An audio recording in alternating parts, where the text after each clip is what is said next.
or something like, and he told me that you were in his space, and some people say like that Myron Gaines is controlled opposition because his manager is a Jew. Like these people are stupid, right? I mean, some arguments they go too deep in, and like I don't want to say I was a fan, but I was a fan. Okay, I was a fan, but then you start to like insult my religion, right? You insult the Mhm. Quran, you Yep. insult the Yep. Prophet. Yep. This Yep. is really, this is, it's breaking my heart, you know? And I cannot like you if you do this. Yeah, This I is got you. I really, got you. I got you. So, only thing I can tell you is, I do the same thing to Judaism. Do the same thing to Christianity, and it doesn't devalue the information that you learn from me. Regardless, you learn a lot from me, and it doesn't devalue any of it. And I want you to think of it from my side. I believe very strongly in the stuff I do.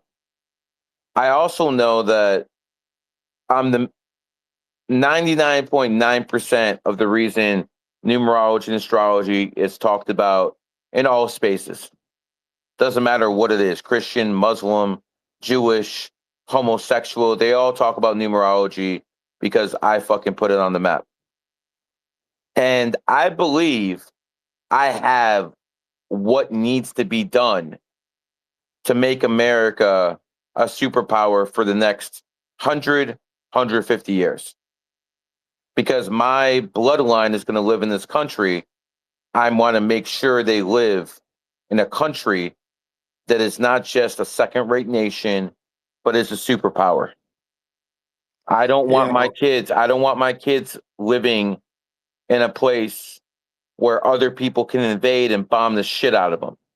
Because I understand one truth that people don't really want to reason with themselves with. And the truth is this: someone's always going to be on top and someone's always going to be on the bottom.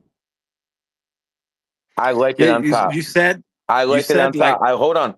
I like it on top. I will do what is needed to be done to defend my country, which is America. And right now, Islam is the issue. So you can choose to not like me for that, and that's fine. But remember, who was talking about Zionism before any of these motherfuckers were? Remember who was losing money for talking about Zionism. Remember who was losing Jewish friends for talking about Zionism. Me, me, me. You think I didn't know I was going to lose some black friends when went out there with 607 Unk and told him the truth about him and baby mama culture? It happened. Had black people fucking from all over the world telling me, Gary, I don't like you anymore. Cool. What about all this shit I've been talking about Israel and Jews? You know how many Jews have come up to me and say, "Yo, Gary, this is some bullshit. You're Jewish. How the fuck are you fucking siding with the sand niggas?" That's exactly what the fuck they tell me. yeah, I mean, you are right. I'm not done, sir. Now I have Muslims telling me I'm a Mossad agent or they can't fuck with me anymore. So here's what it comes down to. I want everyone here to listen to understand what it comes down to. If you want to be loved by everyone, shut the fuck up. Don't have an opinion. Don't say anything. But you see, I don't give a fuck if I'm loved by everyone. And because I don't have that attitude that I don't give a fuck, therefore I'm authentic. You know, one thing Luke Belmar said was true. The highest frequency is not love. The highest frequency is being authentic. And I'm the most authentic motherfucker on this goddamn app. Go ahead, sir. Make America Yeah, I GG33 mean, again. Gary, you said like you have no problem with Muslims like me, and like before I go, I just want to like ask you respectfully, and I am like saying, don't please don't burn the Quran, bro. Like, please don't do it. I mean, I know you trying to like do your thing, but please don't do it. It won't happen this year, bro. Don't worry. Good night. Good night. Yeah, I'm not planning on bearing a Torah. I mean, I think I'll start with the Hadith first, and then I'll move the Quran. Yeah, But don't worry, I'll make sure to throw a Talmud in there so they don't call me. Because what's going to happen is I'm going to make a video of me burning one of them. All of a sudden, all the comments are going to be, oh, okay, this guy is the IDF agent. Uh-oh, there goes the Torah. Oh, he doesn't care about the Torah. He's a Talmud Jew. Okay, there goes the Talmud. Again, if I'm going to do it, it's going to be all of them. I'm not going to single just one out.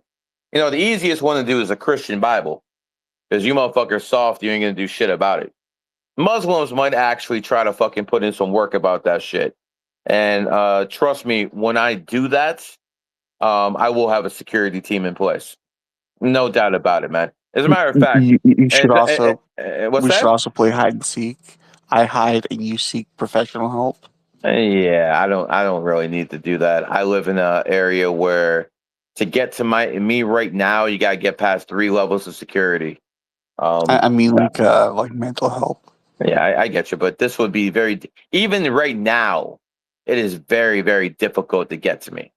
I'm in one of the most secure buildings in Miami. I mean, I'm sure like if the feds came in or a whole bunch of like 30 gang members came in, yeah, they'd probably be able to get up here. But you got to get past 1, 2, 3, and then you actually got to deal with the people inside this house. And believe me, A you know, rooster. it's not going to be easy. Somebody drove 200 miles, I think. Some black guy drove. Oh 200 miles. yeah. So I'm in Lexington, and I get a message from Cultivating that someone's looking for me. I'm like, what? Who's looking for me? I'm in Lexington. I'm gonna take pictures. So someone's looking for me. So one of these FBA niggas who basically said, "Yo, Gary, what's up? I want to whoop your ass." I'm like, "Oh, really?" So I'm like, "Okay." I'm staying at the only 5-star hotel in town. That was the residency in Marriott in Lexington. I told him where I was at. He said he was going to come by, but you have to understand, niggas don't come by themselves. He had literally fucking people with guns there. Okay. Now, I can't travel from state to different state with guns. They got laws against that. Can't go from one state to another. So I didn't have a gun with me. But you damn Skippy, I know fucking people everywhere. And I was right there with the cops waiting for this dumb motherfucker to come out there to get arrested. No doubt about it. If you are so stupid that you're going to drive 90 minutes to fucking throw hands because someone called you a nigga, I didn't even do a hard R. I didn't even do the I think we fucking call hard them R. clankers now. God damn. I didn't even do a hard R. But this motherfucker wanted to play games like that. Cool. And that fucking faggot, I'll be in Lexington at some point. I'll make sure this time you know where the address is, and I'll make sure this time you get locked up because we had another guy who was locked up this year. He was talking mad shit for 9 months. I'm gonna be dead. Jesus, God is fucking forsaking me. All this bullshit. He's getting raped in prison right now. I still don't even know the backstory of how that happened. I saw a video of him recording himself getting arrested, And you and I'm haven't like, seen him what even since, have you? happened? And And you haven't seen him since. It's crazy, man. It's Yep. just He's done. That motherfucker was talking mad shit for 9 months, and that's why I did that to him. And I called this up years before it happened. Gary was like, "Nah, Rooster Nine is not like that, cat." And then look what happens. I mean, listen, bro. At the end of the day, I always said that the fucking mixed ones can flip on you. Yeah. I always said that. And it's disappointing with that motherfucker, but you have to understand, like, he went from an atheist to a hardcore Christian in a matter of a couple weeks, bro. Literally a couple weeks. So I was interested in who converted his ass. And I think it all goes back to that fucking rat, Yeah. if you remember. Yep. Yep, I think it all goes back to that fucking female rat, and it'll be her time to pay the piper finally next year. Yep. What goes I around? can't, I can't wait to visit her. I'm sorry, did you say 87 cat? No, we're not talking about. No, we're talking about 96 rat. Yeah, I don't know That's supposed to get to that, but we're most talking about likely. That's most likely who did this. She caused a lot of problems with a lot of Who people. was it? Quite frankly, that Mm. bitch needs to be fucking executed. I don't want to mention names, man. But I can Cat make knows sure who that I'm talking about. I think if we're talking Sorry about the that same happened person to or a you. different person, Gary, No, I was your greatest wait, student, Gary. You should have trained me personally and dropped everybody else. I'm your greatest student ever. You should have dropped. yeah, there was a. I You remember. remember I her? You remember remember her? this one woman. She fucking. I was very nice to her, and she fucking called me one day and says, I'm an angel. "Yeah, she's an angel," and I'm like, okay, yeah, I think you're a nice person too. She's like, no, I'm a literal angel. And she, I played around with her for a little bit, but then I noticed that she wasn't kidding. And I'm like, wait a second, you're a real angel? And she's like, yeah, I'm a real angel, man. And she said my biggest mistake was not cutting off all my students and just teaching her. Mental illness. And then Gary asked a very logical question. So if you're an angel, why do you still have to pay bills and go to work? Yep. Yep. I asked her, if you're an angel, how come you still have a 9 to 5? How come you need to still go to work? I mean, listen, the Crickets. mental illness is insane. Just the mental illness, and a lot of these fucking religious people, they just cope. Just a coping mechanism to these people. They're fucking failures in life. They're usually failed capitalists, have an amount of shit. The only thing they have left in their fucking life is their fucking fake connection to God, so they're gonna cope with that shit. Oh, money doesn't mean anything. No. I want to be as poor as possible, so all I can do is pray every fucking second. Yeah, money's the root of all evil, and Gary's an evil Jew, and Zerka needs to get away from him. Get away from Gary. Yeah. Yo, that one Yeah. Rooster 9 guy, that guy was probably the craziest of them all, though. Well, he's in prison getting fucking molested right I now. remember when I heard about that guy back in 2018, and I saw a picture of him, and you know who told me about him, and I was like, I didn't like that Rooster. Yeah, I mean, when he way was back sending then. shirtless pictures to random women in DMs, that was like the beginning of the end. Yeah, Listen, I got fucking rid of him a long time ago. And And he resented the shit out of that fuck, man. He fucking kept that shit back for like 3-4 years until he fucking went off the he's deep the end. only guy to get offered to come back and then leave on his own. He's the only one that got offered to come back, left on his own and quit, and then went crazy. Yep. Yeah, that's special treatment right there, and he still. Usually when you're out, you're out. So that's just wow. Anyway, he's the only one I extended that invitation to. You're right, Kat. Yeah. Yo, my question is, how did that dude become a capo though?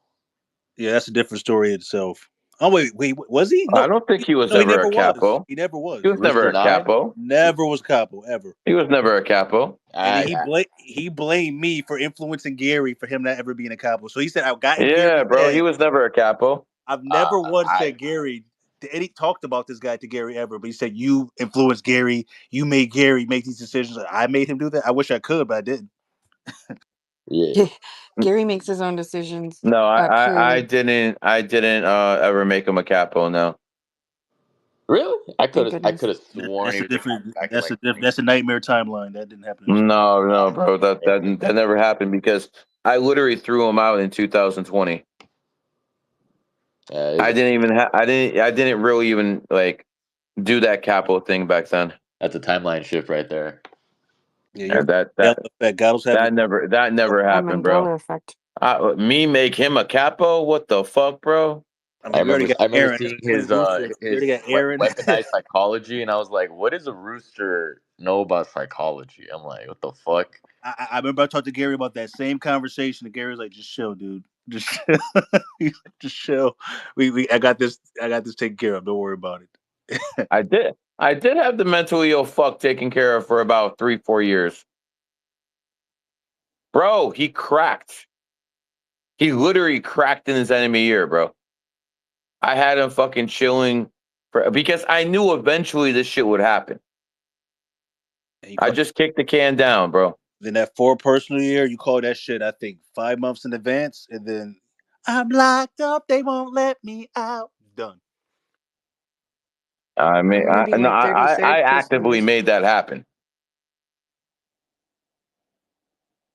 Well, And that's friends, I am off to bed. It's been a pleasure I hanging was out with you. so fucking happy have a good one. when that motherfucker posted a couple night. pictures that I was able to reverse engineer where the fuck he was at.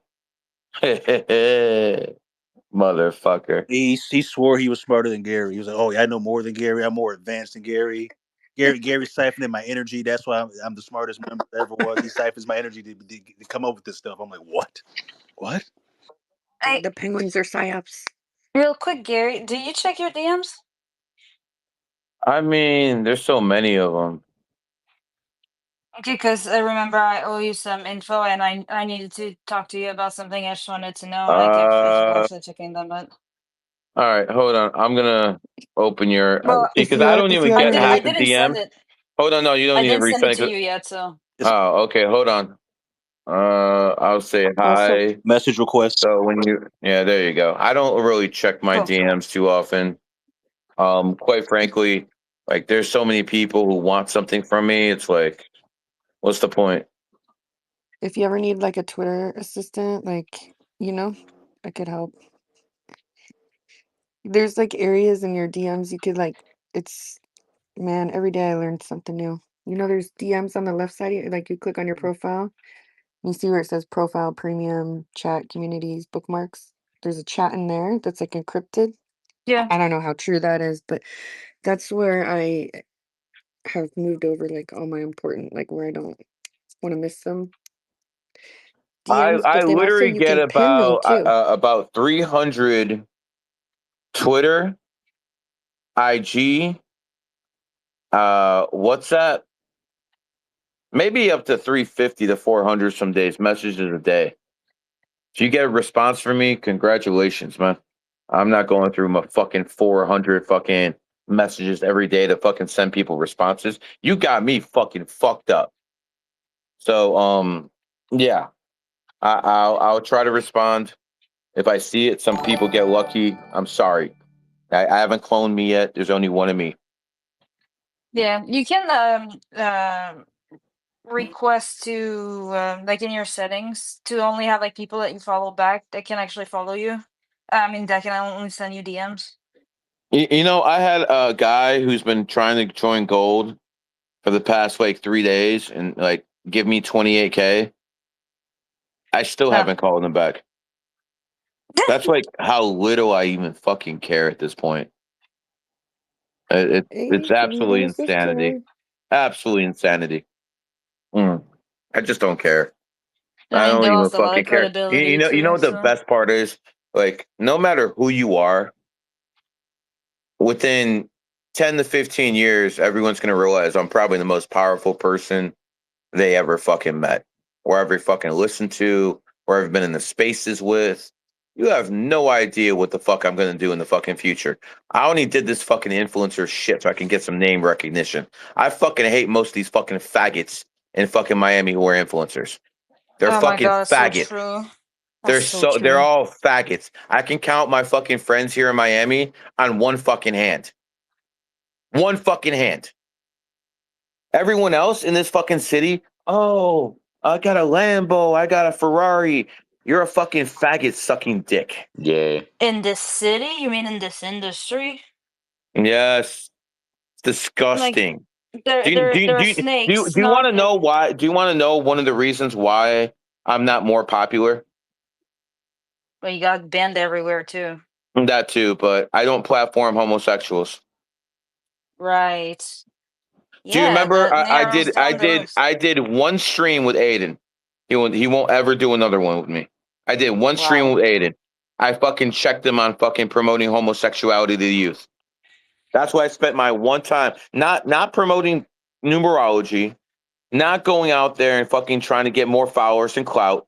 I fucking the one time I got a stream with Aiden Ross, one of the biggest guys in the game. What I do? I fucking confronted him about fucking making homosexuality seem cool to the goddamn youth. That's who the fuck I am. That's the definition of standing on business right there.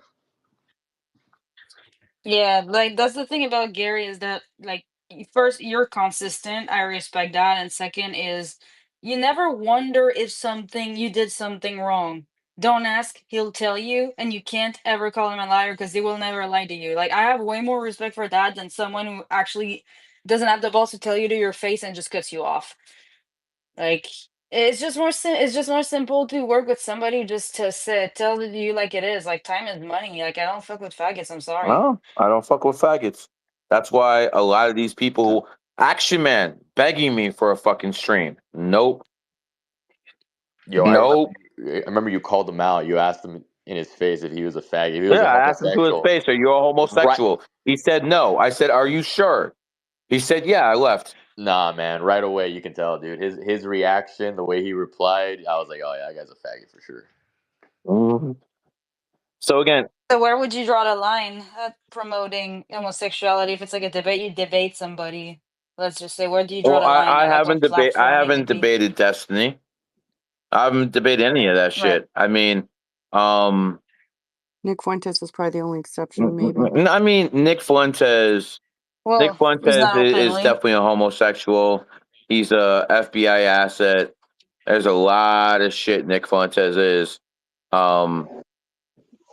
Yeah, he needs to be taken out. He's been running for me for years, bro.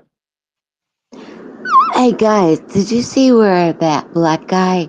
Is Junior still here with his hand up, or is that a glitch? I'm sorry. I'm sorry. Yeah, Junior has his hand up. Let Junior talk. Go ahead, Junior. Yo, Hey, guys, honestly, real bro, quick, how do I put my hand up? Oh, I yo, yo, really yo, don't. yo, yo, yo, guys, yo, yo, woman, relax. Yo, man, I'm asking a nice question. Be respectful. Okay, bro, it's an I'm I absolute told pleasure, you to bro. shut Oh the boy, fuck up. I dropped her down. Guys, Okay, thank you, thank okay. bro. you. Listen. A lot So of people be fucking talking shit about Glow Baby. She didn't fucking come off mic one time. She hasn't come off mic one fucking time here.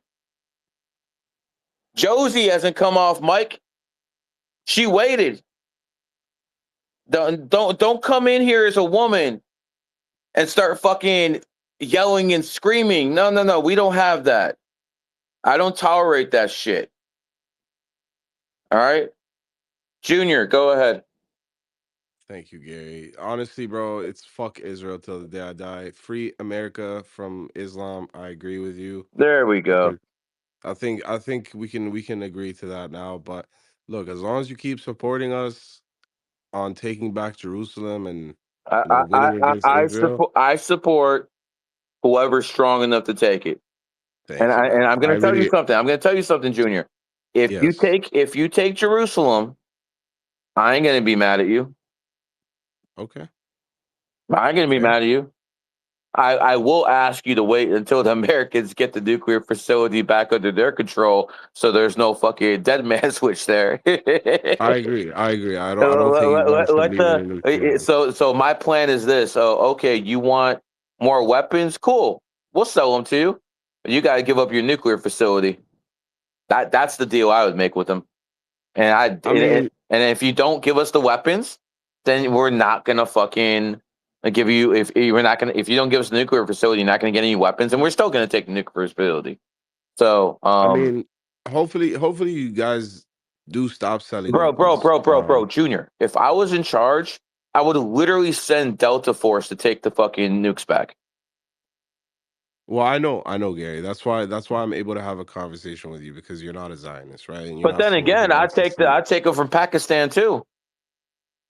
Yeah, but you got to understand that Israel wants the destruction of Islam as a whole. So that's not kind of like I don't want the destruction of Islam as a whole. Just that's why I respect you, and that's why I can have this keep that conversation. shit in the Middle East, and we good, bro. I agree.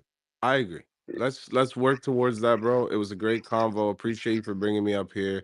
Hope you have a great rest of your night, man. God bless the listeners. Interesting. Good way to end it, Junior. Good night. Thanks for So following me back, yeah, Junior. so we have Junior here, who calmed down after a little bit and decided that he is okay if America doesn't have Islam. You know, I'm sure he'll wake up tomorrow and say, We're coming for all of you, but it And is what it yeah, is. in the next phase, he'll probably say some shit like that, man. He goes from Of fuck the course, man. U.S. to Of okay, I'm course, cool but with the I want people to U.S. understand. I know Islam very, very well. I understand exactly what Islam is. It's literally a cancer. Not gonna allow that cancer to spread. I would be disingenuous to my fucking fellow Americans, my family, if I said nothing about this fucking cancer. Now, I'm not going to argue that Zionism is a cancer, and right now I'm a bigger cancer in the United States of America, but that shit's going to shift at some point. There's just so many of them, and there's just not that many Jews in the world. So it is what it is. Reptile, what are you standing down there for, man? I know I keep Yeah, trying to He hit does. him. Reptile. What the heck? You're Yo, standing for He Reptile, does you. this man, once every 3 I weeks. need you in here, brother. Reptile, come up. He does that a lot. Sometimes he'll just stay in his space and just sit and listen That's and listen illegal and when I'm listen. here, sir. No, Reptile, Come you are on, summoned. Reptile. Come on. We all want to hear from Reptile you, our favorite rooster. is ear hustling, bro. I need you over here. Yeah, Need- Reptile, don't do that anymore. Just stay on the outside from now on. Don't tease everybody and then not come up. Nah, Just I stay want on the Reptile outside. up here, man. Reptile always brings good And don't Me check your energy. too. profile if you're not He gonna always come. brings good If you're not energy gonna to come the up and space. speak, He's a it's like legend. it's like I really. Don't know. don't tease us and then don't come up. You have such a great voice, Reptile. Come on. You have like the best voice for a Uh, rooster, I swear. Grab a mic, make. He's gonna be like Gary GG33, one of the best in the business. And one thing I was The best. yeah, too and about one more announcement to make. I really haven't said too much about this. I made a couple of tweets, but there was a kid who got I was very nice to, and all of a sudden he started spreading rumors that I'm siphoning energy. what? Yeah, this Usher kid. Another way, so not somebody, not Rooster, not Yeah, another person. another rooster who basically, then there goes that cat organization. But he started running his mouth, and there is no reason for it. Like Not absolutely Tyson, though. none. No, we're not talking about Tyson. Tyson's Okay. good. I'm talking Yeah. about a guy with no clout whatsoever. A guy who I Gotcha. helped get many, many followers. A guy who Zerka helped get many, many followers. And this guy started talking shit, and now his Mm. account's gone. And he's trying to reach out to an old man for help. And this old man has 6 kids, and none of those kids will allow their father to see their grandkids. That's who he's reaching out to help for. Wow. Someone else, by the way, Yep. who got their account There's a lot. suspended because they wanted to fuck with GG33. So, I might have my account suspended a few times, no doubt about it. But I have got rid of a lot of people this year. Sometimes more than just getting their accounts gone. And I would make us sure understand one thing. When you signed up with Roger, that non-disclosure, yeah, that was with me too, pal. So you can talk all the shit you want. The non-disclosure doesn't say you can't make up lies like I siphon energy. But if you leak anything, I will do the same thing to you that I did to that ox who thought God favored him. And He told me yesterday that he gave the NDA information to the cat that's been bothering me so much lately. He told me with his mouth, I, Globby was there. I hope I hope he did, because that woman She needs to be admitted taken it care too. of. We But have her on recording. that's a different convo in itself. oh I yeah, know send Gary me that wants to. information, man. Will do. Send me that Yeah, send them information. all of them, I don't give a fuck who because he leaked it to, but if I have proof that he actually did it, then that's good enough to sue Absolutely. his ass for about 350,000, which he does not have. Which means when he actually does have money, he'll become an indentured servant. So yeah, please send that if he actually did it. I'm I more than will. happy to fuck up this kid's life. And also, yeah, I mean, he has both legs, Mhm. both both feet and all 10 toes. Yeah, So she can no problem. that shit was all a lie too. Fucking going around talking the Wow. fucking years that I have one fucking get One-legged the Indian. fuck out of Yeah, here, you stupid that's motherfucker. Mental such horrible illness. karma. Like And you again, guys how'd this don't start? do How'd that. this start? Gary siphoning energy. Like, bro, are you kidding me? I'm the least cult leader. Like, what do you think I do at fucking GG33 meetings? Blood rituals? Come on, Bro, Gary. Tell the You're truth, so nice bro. to him. You know, we're smoking you blunts, gave him guys. everything. Tell the We're truth, bro. Like smoking you blunts, literally guys. gave him Tell him about the everything. ritual we did, man. Yeah. So here, Oh, so last GG33 meetup, which was in Vegas, I basically had a whole bunch of people from different races, and I was telling some racist ass jokes about every one of them. and they wore man bags. Elgato, am I playing? Nah, straight up, man. The No, ritual I just did was nothing full but smoking. racist jokes for 30 minutes about everyone there. Facts. Every single group. Facts. Big facts. We're just And talking I bet mad you shit. paid for all that too. Smoking weed, playing Friggin' pool, playing Smoking weed. Pac-Man, It's playing like, chess. and I gave a speech about Trump, and I gave one lesson about numerology, a little bit more advanced. That was a whole ass lecture Yeah, but on geopolitics, on numerology, and everything. yeah, that was a good one. But I mean, so many people came, so I had to give you guys, a little extra. So, yeah, that was a good one. But like, at the end of the day, I don't do anything cult leader like. Nothing. Indeed. We have to promote this shit for you. Has anyone even named their kid after me yet? Anyone? I mean, Muhammad gets like fucking 100 names a day. Has anyone named their kid Gary yet? I mean, if we're gonna start a cult, we got to start there, right?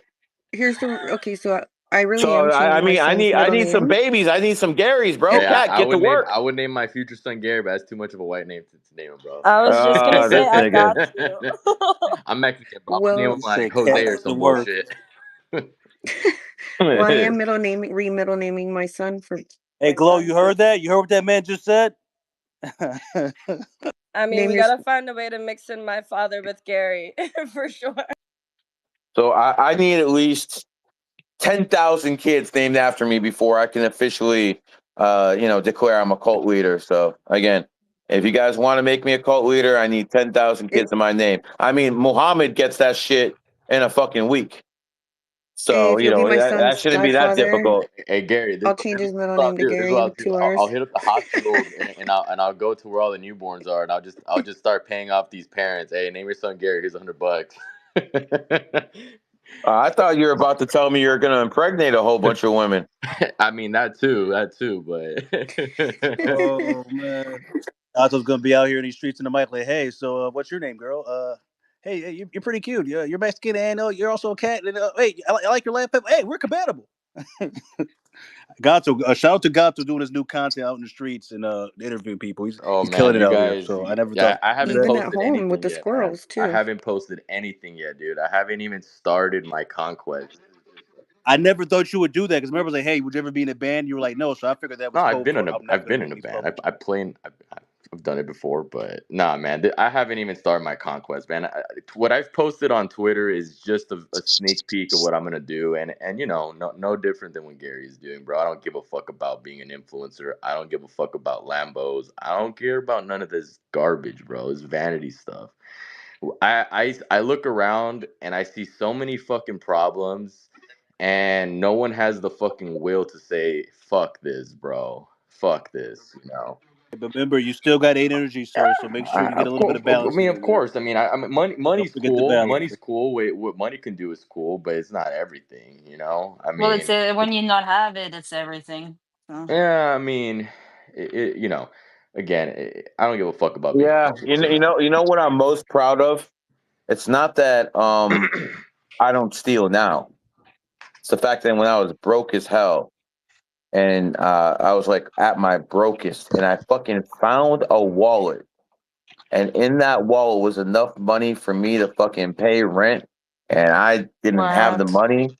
I still fucking took that ID and fucking knocked on the door with the person who had it and gave it back to him. Nah, That's bro. good But And you character. know what? dude, You I know just what? got You know goosebumps. what? I've been rewarded for that. 'Cause I lost my wallet 6 times, and every single time was given back to me with the cash. There is one Wow. time Dude, I left my wallet in Pennsylvania, and I'm like, I didn't even know where I left it. And then something came fucking in the mail, and they wanted me to pay like $4 shipping and handling. I'm like, what the fuck? I'm like, sure, imagine I'll finding pay it. Gary's wallet, I'll dude. pay it. And I opened the fucking package, and someone sent my wallet from the gas station I left it in, and the only thing they fucking took from it was a couple of dollars to fucking buy some stamps. Yeah, bro. What goes around comes around. 1000%. But My but 33. I don't give a fuck if someone donates money when they're fucking rich. That don't mean shit. Did you donate money when you were poor? It's virtue signaling at That best. Most of them that right wouldn't there. donate if most of them wouldn't donate if they couldn't make like a public service announcement out of it. Hey man, No, I'm a no, no. cat and I'm an A You life gotta pet. do I stuff ain't when donating people when aren't I'm rich looking. or when I'm poor. Oh my He Now, doesn't god. care it's about money, interesting but though. he's not It's gonna give it interesting, away either. Elgato, because I've noticed when I'm at dinner with rich cats, they fucking tip insane amounts of money. Hey man, To My them, ex-husband did to too. It's them, just how to you do it. them, when cats are rich, I've noticed that they tip insane amounts of money because it's kind of like a way of saying "fuck you" to everybody. yeah, that service better be good, man. If you're gonna, personally, If you That's want a to good say I mind fuck don't, game you to I right me, don't Yeah. there. tip these Elgato, motherfuckers because they're lazy, bro. But if the service is good and they have what matters to me as a cat is your attitude. If you have a positive attitude and you come up to me with good energy and you're doing your job right. Hey man, you're gonna get a fat ass tip. Just because oh, did Yeah. you say I positive? think you know. Pause. I think a selfish way to do it would be like, hey, make the El Gato Foundation as a tax write off. Oh yeah, I'm giving back, but I'm getting good This guy, benefits. Like giving. nah, Imagine like. if I could buy Elgato stuff and it was actually a tax write-off. Oh my. If someone's got like a bad attitude, it's like I'm not gonna tip them. It's like but if they've got good energy, and they're very polite to me, yeah, they're gonna get a good You tip, should man. have tipped that guy that was You know, staring at the pool. no, No, that guy. I have a food allergy, so for me, when somebody provides a good service and is like caring about let's just say that it's inconvenient, and I'm like the people pleaser type that is just like, I don't mean to be annoying and bother somebody that doesn't make me feel like I'm bothering, or even comes and gets the chef out. There's a time like like a chef even just made me something like special for me. That I take the time to tip because like Yeah, they work for it. that's it's I mean, it makes like the entire it can make the entire experience go like either really bad or really good just at like that part. So for me, that's important, and I make sure that they feel appreciated for doing it, so they do it more often to others. Here we got a special guest. We got one of Gary's apps that drove 200 miles to talk to you, Gary. Oh, Here he is. showtime, To baby. stick the Uh foot oh. in the Uh ass. oh. It's the 3 week anniversary, Oh Max. wow. Yeah, Damn, he's yeah. counting What the It's a the days. 3 week hey, hey, anniversary. hey, hey, hey, you dumb fucking chimpanzee. How do you feel about driving all that way? To stick the foot up the ass. You a You didn't do pussy. anything. You almost got arrested though. Over Shut an up, N pussy. word? You, Like, how you almost Black sensitive got are you you? power. almost got arrested. Black power and reparations. Anyway, You're You're so not getting no sensitive. reparations here, Negro. Just well, you're not at reptilations. liberty to say that, you first generation anchor baby. Fuck you. I Your mean, parents crossed the border. I actually provide a benefit for this country. What the fuck do you Ah, do? pussy. You don't pay your taxes. You follow Trump. He doesn't pay taxes. Well, I mean, I've definitely paid more taxes in my life than you've made in your life. That's for sure. No. No, you owe us for rescuing you. You're indebted Rescue you to for us. Man, what? From Russia. You didn't rescue me. Yes, we did. You're a broke ass Negro We who came doesn't over know your there. The daddy's name. Negroes came over there and rescued What your is your parents from daddy's name, Russia. sir? What's your daddy's name? You can call him What Cain. is your You can daddy's call name, you Negro? can call him God for rescuing your Yeah, ass. okay. So you don't know your daddy's name. You can You're call him pathetic. God. he said You're pathetic. K95123. You can call him God for your rescuing your ass. okay, so let me mute this fucking chimpanzee for a second, and let me actually explain to you what's going on here. See, his daddy, he probably doesn't even know who his daddy is, but I understand why his daddy wants nothing to do with him because his mama's a ran through whore. See, a lot of people don't talk about this, but the reason these black men don't stay with these black women is because they usually ran through whores. Why would you? You understand? So he was nothing but a one night stand, and his mom opened his legs. I mean, I bet you he has a whole bunch of brothers and sisters from different fucking daddies. How many fucking baby daddies does your mama have? Gary, you about to have 200 FBAs in here in like 30 seconds. He's about to call the I don't cavalry, give a man. fuck all them niggas. Hey, good How for many Skittles. baby daddies did your mom have? Hey man, why is it that 26% You bought of your all Chinese blacks are on wife on the welfare, internet. bro? You bought your Chinese wife on the She's internet. actually Russian, You sir. bought your Chinese wife on the internet. I don't have to answer to How you, many sir. baby daddies does your wife You're have, sir? filthy. You're a filthy trick. You bought your Chinese wife on the internet when she was 15. Again, Nobody cares what you she was think. 22 when I married her, and she was a virgin. Definitely not your mother or any woman that you've ever been associated She with. was 15. Of course she was a virgin. 15. What are you talking about? Try 22. 15. Try You were 22. 40. You were Try 40. You 22, bought that sir. you bought that bitch to make some rice, I some mean, egg rolls. You living the life, You listen. ain't If you? anyone wish. bought a bitch, it's your fucking mother. You bought that bitch to make some rice, some He's like dumplings. 4 years older than her. Shut up. I know. I'm like literally 4 years older. But Trey Day, why'd you what did Gary do for you to want to drive and whoop his ass? What was the thing that Called tripped him a you? nigga. He was in Kentucky. That's Kentucky's a small state. Yeah, I've been wanting to whoop Gary's ass for a long time. There you go. What was the reason? Was it a spaces? Was it something he said to you Just an personally? What was accrual of fuck shit. Just a long accrual, very deep accrual of fuck shit. I think you're like a So Gary, coverted homosexual in the closet, to be honest, because that's very sensitive. You know, somebody says the N word, and you go to like whip their Yeah, ass. Josie, this what guy race are drove you? 90 minutes, man. Josie, what race are you? It doesn't matter where it's that. This is about you, sir. Not me. You Hey, don't belong to a race, so you shouldn't be in this what's your birthday, conversation, It man. FBA? doesn't matter. You just don't belong here, sir. According to my grandfather, who's been doing numerology for far longer than Max, I'm of the Why Christ are all card. you niggas poor then? I'm of the Christ card. Mm-hmm. I'm of the Christ card. And how Yeah. many Christ birthdays is And you that, can't Max? afford a Besides T-shirt? December 25th, how many days is that, Max? Figure out my birthday. I'm a Christ card. I don't give a The fuck sixth of what you heart. are, bro. The sixth of heart. So I don't anyway, care any about that so that bullshit. makes me That's your why your God. A granddaddy was 6 of fucking bored. farts? Oh my Your god, granddaddy was a serf in Russia bro, picking you're a porch. turnips. You're a porch Your monkey. granddaddy was buried in Russia. You're not an American. I'm a white My person. granddaddy's buried here. I'm more white than you. You are not an I'm American, sir. more You are an American than you. incubator. I'm white. No, you're not. You're I'm an white. incubator. Our You came founding after the fathers civil rights didn't movement. want you guys to You're a be here, six-tier bro. American. You're a six-tier American. You're not an American. You're an You're a impotent serf entrepreneur. Shut from up. Russia. And you're not a race, Josie. You're not a race. Black, white, yellow are races. I What are don't give you? a fuck. Damn, this whole space went from a yo, high. FBA, you This don't is a Just broke call me ass King. Negro. This is exactly what this is. He has fucking no future. The only thing he has going for him I'm your is future accountant.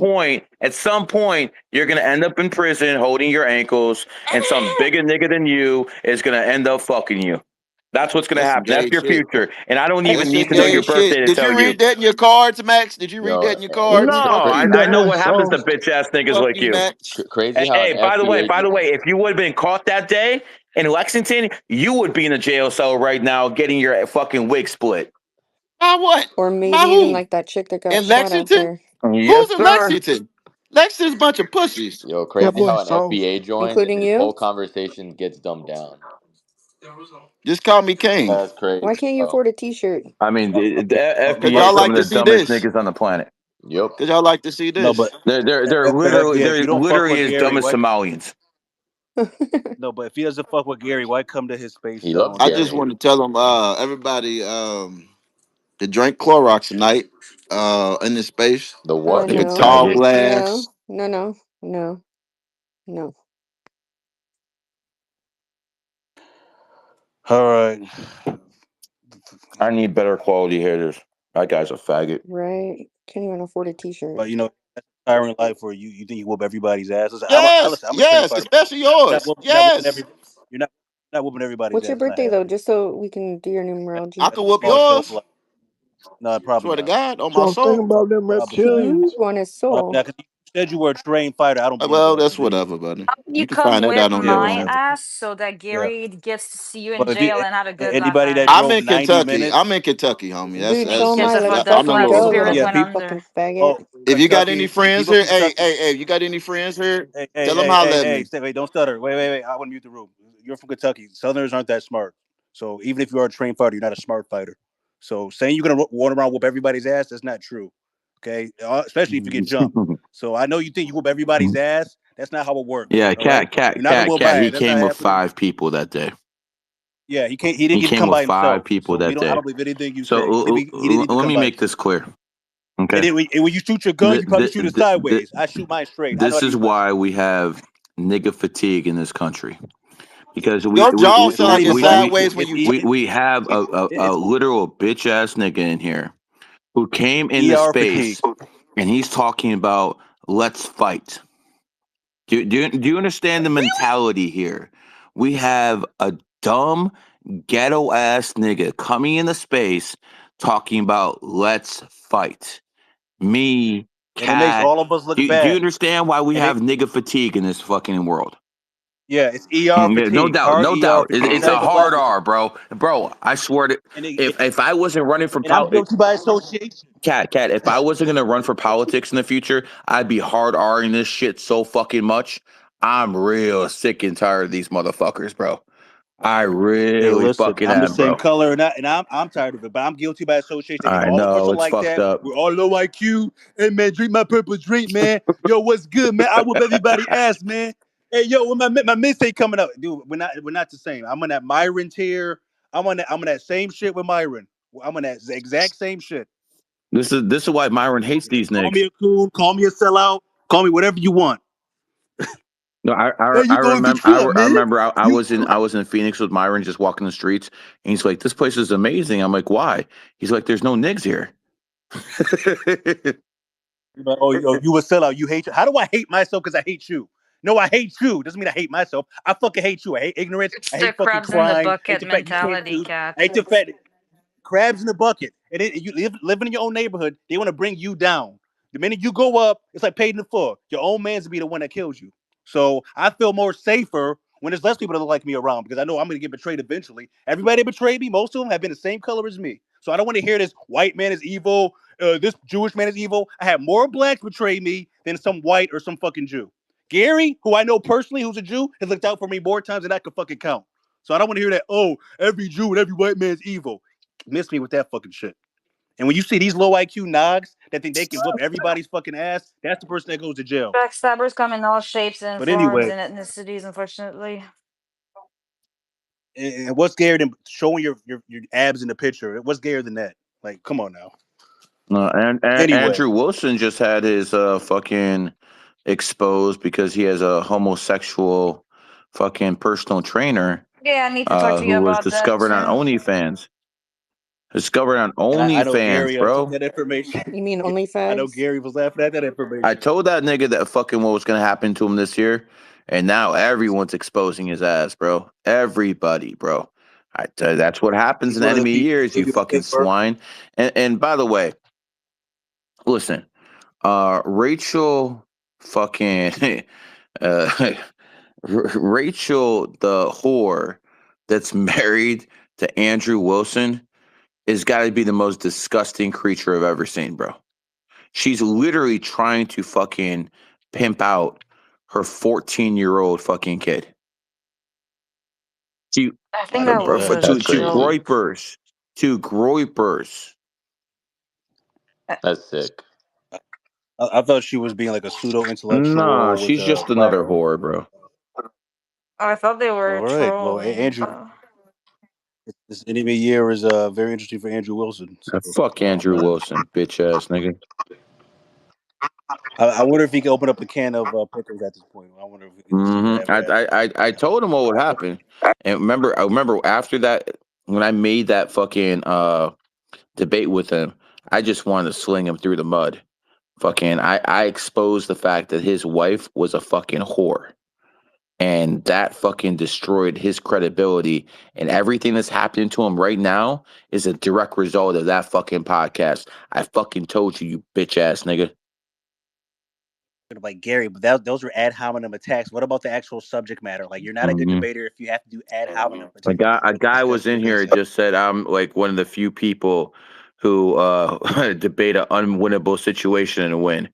And people want to say I can't debate, man. I fucking listen. When I deal with people like Rabbi Shmuley or Andrew Wilson, yeah, I'm not there to debate. I'm there to character assassinate. No doubt about it. Because no matter what people think of the debate itself, everyone's going to remember what the fuck they did. I literally exposed Andrew Wilson. People didn't know who his wife was before that, bro. I connected all of that. He So did, sorry. and remember, he will not reach out to me anymore. He won't reply to my tweets anymore. He won't do anything because he knows. He knows. He even did a debate with Zachary Hubbard. He did a debate with Zachary Hubbard where he demolished him, to be honest. And he did that after I fucking smashed his ass on numerology. He decided he needed the easy win, so he went to fucking find Zach.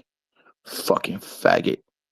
He went to the Saved bottom by of the the barrel. bell. I didn't even know Zach Hubbard's even still around. So, I mean, Zach, I got to give you credit for still trying to stay alive at this point. That's wow. Anyway, we got some hands up down here. I know got the guy his with the super Twitter account, right? Yeah, I know. Fuck him. Yeah, all these people First week of the Year of the Pig, he's like, "Oh, this shit don't mean anything. The Year of the Pig ain't that. The Year of the Snake doesn't mean anything because I'm a pig." What happened, bro? How come he had the Kansas City Chiefs in the Super Bowl? He was saying three-peat all year. What the fuck was I saying? And did he Of delete that? course I think he he had deleted did. Of course he did, man. This guy is a fucking faggot. And I'm not sure who the fuck am I supposed to ally with. Who am I supposed to ally with? The Christians? The Jews? The fucking Muslims? Who am I supposed to ally with? The fucking people in numerology don't even like me. Who am I supposed to ally No with? group of Yeah. individual what's is the worth thing about aligning them with. It's on reptilians? an individual basis, really. Yeah. You're gonna need that security team And soon, Gary, because once you burn those that books, means you have to have guerrilla fucking mindset if that's the way it works. Yep. And Guerrilla FYI, warfare. as far as being honest, I'm just here a disclaimer. I do not I do not endorse nor agree with the statement that Gary made, but if I get backstabbed by the end of the year, I might at some point, who knows? Because it happened like 4 times in the past already. It's kind of a recurring pattern every time. Oh, Gary, I'm sorry, you were right. I'm sorry. Yeah. How many? 3 times. Dude, when you did that voice earlier, Gary, that shit was so funny. I almost fucking dropped my sandwich when you were like, yeah, he's very entertaining without even trying. Because he'll tell you, "I'm not an entertainer. I'm just me." So I'm gonna he make doesn't a even clip try to one day go of for just that. all of his like all his Yeah, like the little awesome laugh little is so laughs like funny. I Yeah, love. I was gonna come in here and fucking cook Hotep, but fucking He was the It very never. That's first what I person came in in here here. too. I was like, oh shit. That's what I came in here for. I saw Hotep yeah, and Gary I at was the about same to time. I cook was like, him, "Oh, but Junior came in here fucking going with the Islam shit, so I had to align with Hotep. Mm. yeah." That Islam space. Whenever Junior comes in, the Islam thing starts, and it goes for 6 hours, and it just doesn't I end. told So it's Junior, just stop fun. trying to make Islam happen. It's not going to happen, Gretchen. Stop trying to make fetch Stop trying to make happen. Islam fetch again. You could still be Yeah. MAGA. You could just make America GG again. Or just GG33 path for America. Yeah, we're cool on Islam spreading in America. Keep that fucking shit in your shithole fucking nations, man. I'm Exactly. cool, man. And you sure as hell ain't gonna be Yeah, fucking praying in the middle of the streets, bro. They That won't. he said even if a Isn't car it hits funny me, too how all well, these it's okay if a car hits him when he's praying because Allah will give him 72 virgins. well, he's not as extreme because if it Hello was guys. extreme, he'd have What C4s the attached fuck to his would you chest. even do with 72 I can virgins? speaking. Yeah, they yeah, it can't would be even so handle annoying. You'd one. just Like, like come want to on. jump off a cliff. Like, Uh, Wait, so how does it work with women? Do they get 72 men that are virgins? How does it even work if a woman dies in Islam? Start with That's the one question I here. wanted. no, but That'll but be hold on. Let's say you have 72 women who are virgins. Like, what are you supposed to do with all of them?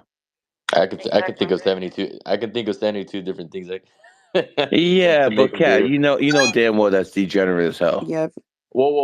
Yeah, Whoa. Time out. but Time out. but you I have to was treat not them talking about equally. That's the degeneracy. thing. I was over here What you talk talking about about making him cook, making him cleaning the house? clean, making him give him a massage. You know, like No, I'm goddamn. I'm talking. not that degenerate. As long as you're not fucking all of them, yeah, sure.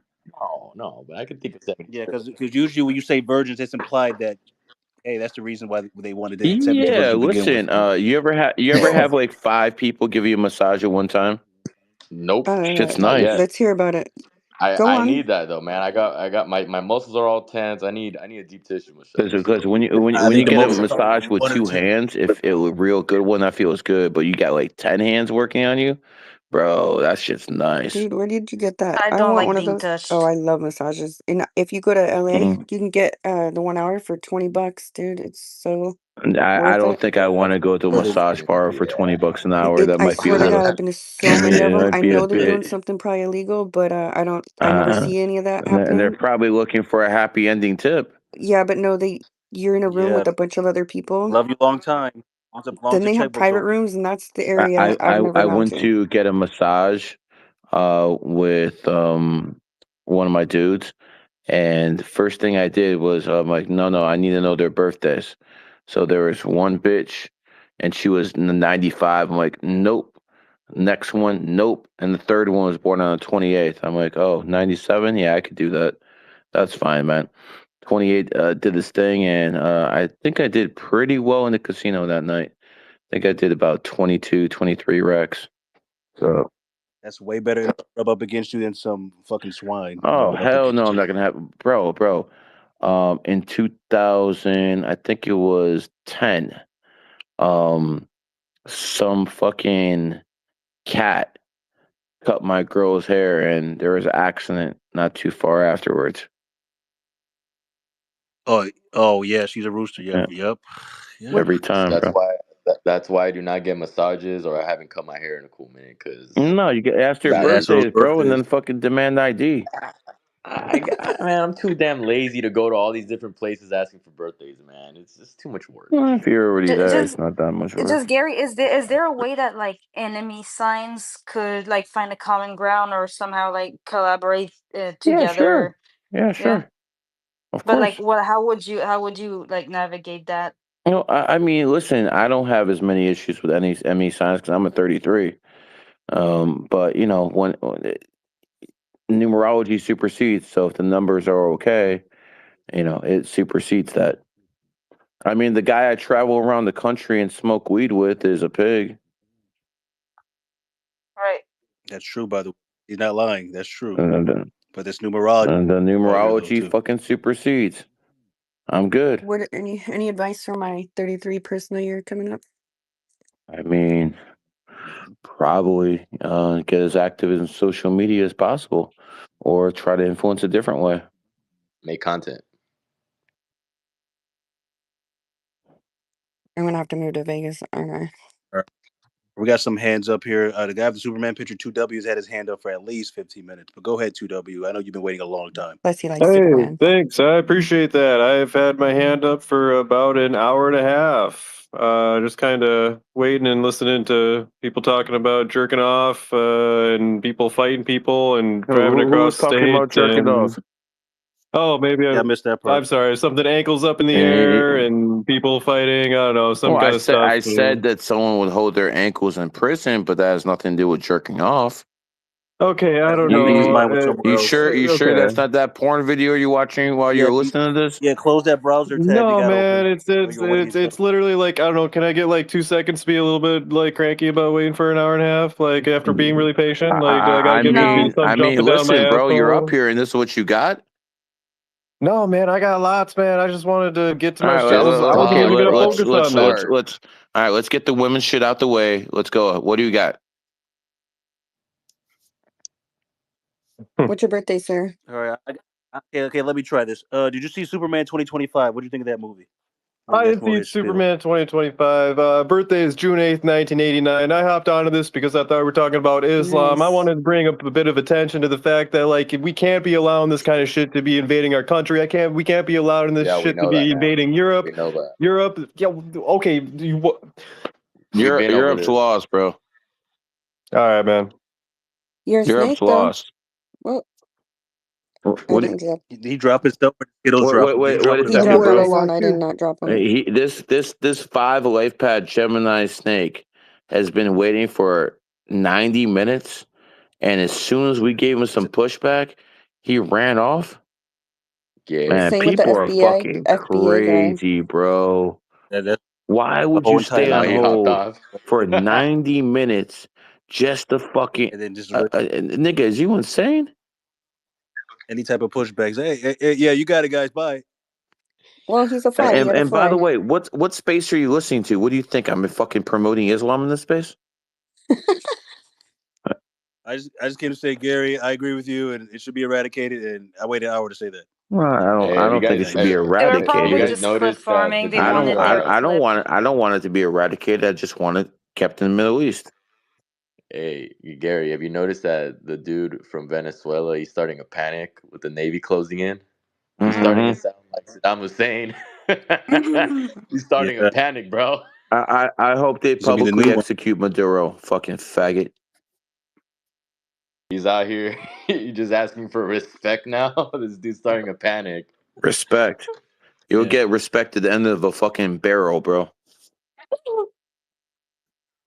All right, I think is Skittles P Dog is next, right? Yeah, P Dog, and then we'll go with AJ. If anybody else had their hands up, just raise it again. Yeah, I think it's P Dog, AJ, and then it's ODG. Okay, yeah, because I don't see any other hands other than that.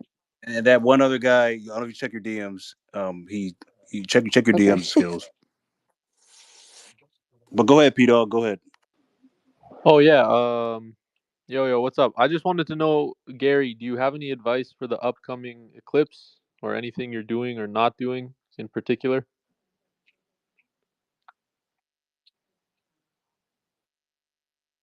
I don't know if Gary went to sleep or is he speaking? Am I speaking over him? I don't hear Gary. Yeah, me neither. I don't know. Hello, Gary. Yeah, you asked him what he's doing during the eclipse, right? I think Don't that's what fucking worry about what he's He's out. doing under the It's the eclipse. effort. Hold on. He's out I'll there be right back. watching. we're working on a massive hex for all the enemies on the eclipse. That's what we're doing. Hey, you should be worrying about what you're Super doing hex. under the eclipse. Yeah, on the eclipse, super hex to all our enemies. Bad luck for all of you. That's what he's gonna be The doing. the Amazon Since the we're Amazon drone cold. delivered the effort. That's what he's doing. So Yep. Hopefully, well, when he comes back, hopefully he can answer. Maybe the other guy. So, Peter, hold that thought. I don't know if you have any more questions. I'll try to answer any numerology based questions until he gets back. I don't know if he's having a I think technical he's issue. answering a phone call right now, so I'm. Okay, he's probably got a Skittles. Skittles did not get my Well, DM I at let all. that one Clearly, person just to see if that's the one that was doing it earlier. So while he's he away, didn't get the DM. Oh no, Yeah, 25 is not get boot him, bro. He was doing that bullshit earlier. he was, huh? Yeah, Okay, that's why I kept. Yeah, he didn't get my DM. that was So I Skittles. did. Okay. I you know what? I didn't even read it, but I already knew. But AJ, telepathically, my psychic. AJ, Skittles, can you do like a business move for female August 1995? Not a pig. What? What No, happened? no. Can you do like a recommendations for business moves? wait till the Well, next. not this year. Oh, Gary Just dropped. last. Hold on, guys. I think Gary's having to. He should be He'll back be soon, back. but I don't see him up here. Hey, AJ, Oh, speak. I think Wise Cat. Sorry, not to cut you off, Elgato. I think Yo, Wise Cat She's asking about obviously that will be birthday. way more qualified to answer that. Yeah, we'll do that birthday. So Josie, I'll do that birthday after AJ speaks. I'll give you a quick breakdown. yo, what's up, everybody? What's up? Hey, man, What's on your first mind? off, man, let me just say, if that nigga still on this, man, ain't nobody, y'all don't gotta jump that nigga. I'll take that nigga one on one. That's first off. Oh, guy that was in the Yeah, man. FBA. That's What's his not a name? nigga, bro. That's a nigger. Yep. Hey, whatever. Oh well, Hey, Gato look. said on a recorder space. Now we have to delete the space. No, Of chill course, out, El chill Gato out. of all people Nah, went all the way that far. No one did it yet. He broke the Wait, record. There it why is. do you He have said, to "No, do? that dude's Wait, bigger."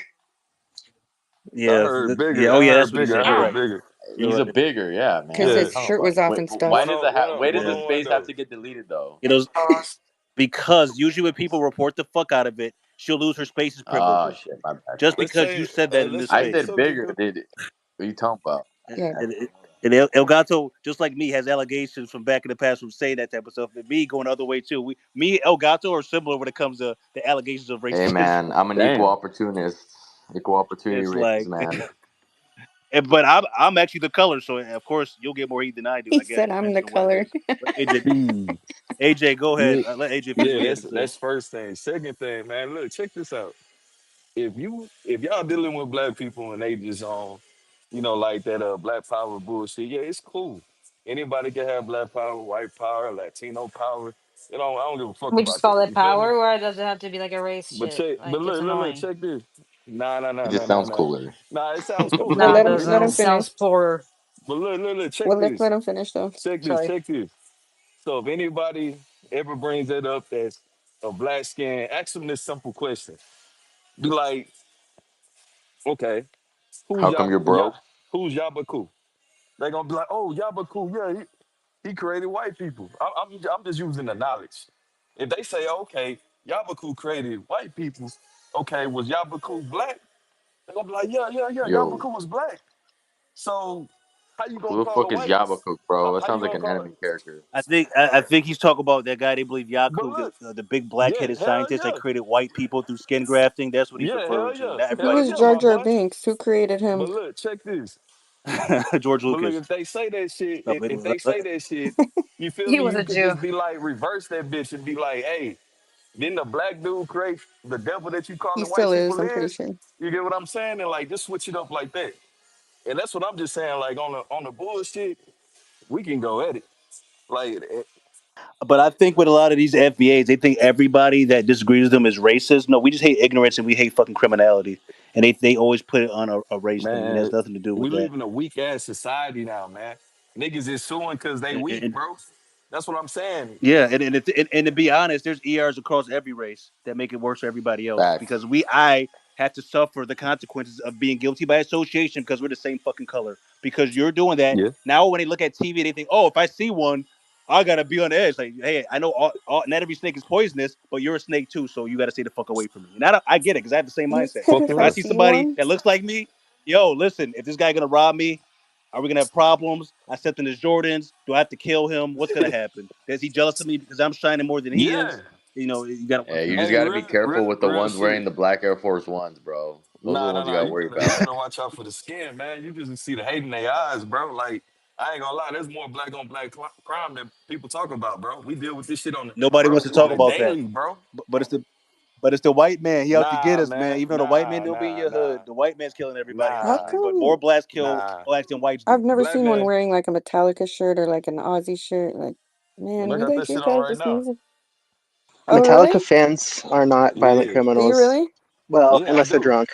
Follow you right now. I don't even care. Well, I'd rather Okay. go Shit, to a rock FaceTime. concert than any type of hip hop concert. To be honest, I feel a lot safer at an EDM concert or a rock concert. Any type of concert besides rap, I think I'll be safe. God And I hate damn. to say it, but that's the truth. That's the truth. It's the truth. You saying goddamn? Look at No, Unless no, it's no. statistics. Eminem. Like I'm not trying to Unless sound like it's Myron Eminem. I've here, never but been it's the to a truth. rap concert though. I don't even want to go. Like Yes. Yeah. I Why? never Why? thought about going to a rap concert. Unless it's fucking like somebody that's like Eminem. has Wayne, a tame fan base. yeah. Like these newer artists are probably high chance you get stabbed. Somebody smacked the girl's butt. Somebody stepped in somebody's Jordans. STDs. Somebody, it's just like it's too much. Yeah. I'm so tired of I mean, at a rock Ebonics concert, too. It's just like it's always you're a bitch ass nigga every like fucking five Hey man, hey seconds. look, hey hey yo look, man, what's hey good, look. cuz? Who's saying that shit? Hey, this is flavor. You feel me? You gotta understand the flavor with it. It's certain. It's different types of Well, I you know Ebonics. like sound people like Ebonics too, seasoning, and but I'm annoyed. Hey, I fuck with it. Hey, I don't give a fuck what you think. Like I don't, and I'm gonna keep the I flavor. think certain, but AJ, Yeah. certain people don't like Hey, certain I seasonings. don't give Sometimes it's like too It much just seasoning. sounds the poor, thing and I don't is. like Hey, poor but because look, I'm check. Jewish. Okay, but But look, hey, but look, check this out. Hey, if you Jewish, There it hey, is. you Nick Jewish, Fuentes do here. you if you I Jewish, knew do there you were know the Jews here because Palestinians? Gary left another Jew Do you replaces know him. the Palestinians Nick if you Fuentes, Jewish? America first. If you Jewish, do you No, know the I'm joking Palestinians? with Yes or you, AJ. no? Because that's gonna let me know what type of Jewish you on right now. But back to what I'm saying though, like, man, look, it's flavor. I bet you it be times when you say, "Oh, I hate the Ebonics," but if your ass going to the gym, you might put on a rap song to feel like you flavor. You can't tell me you don't.